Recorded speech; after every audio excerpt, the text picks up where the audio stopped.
Let's check out how the Browns match up with the 49ers stat-wise. Let's take a look at the offense first. There you have it, Cleveland scoring 22.3 points a game. Look at San Francisco, 32.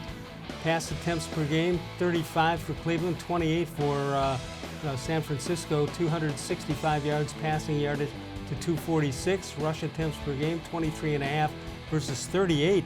Look at that. They got three different running backs who run the ball equally. And they gain 175 yards a game. Cleveland, even with the 165 last week from Nick-Chubb, with 115 per game. And sacks, 12 for 151 yards, and 2 for 86. That's right, only 2 sacks. Is that possible? Is that San Francisco's been sacked twice, or they have sacked the other team twice? It's an excellent question. They've been sacked twice. Okay. That's hard to believe. Yeah. I mean, I believe my guy's telling me that. It's just it's an interesting stat. All right, here you go with the defensive numbers. Cleveland allowing 22.8 points a game, 18 for San Francisco. Passing yardage, 215 to 208. And again, this is defensively. Third down conversions, 29% given up by the Browns, 41.5% by San Francisco, and each with 7 turnovers per game. I think it's pretty simple.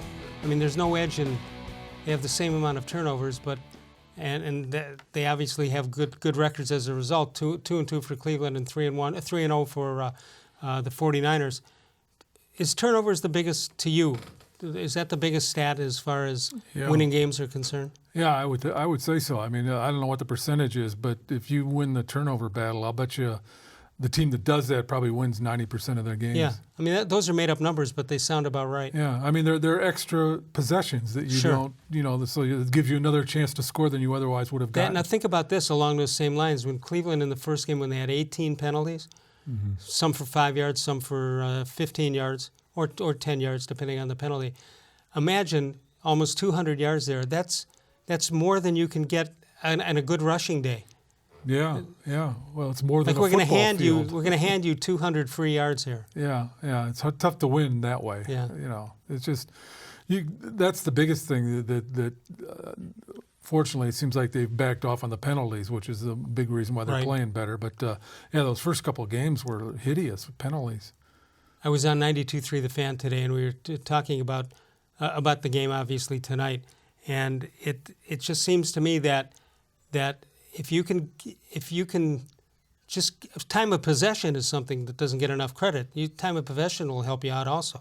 Yeah, because especially you're moving yardage. Yeah, like that game last night, the Colts and the Chiefs. The Colts had a way more time of possession than the Chiefs did, and you're keeping the ball away from the best quarterback in the league. So he didn't look like the best quarterback in the league last night. He had a bad ankle for a part of the game. But yeah, I mean, anytime you can keep the ball, that means the other team doesn't have it, and it's tough to score when you don't have the ball. So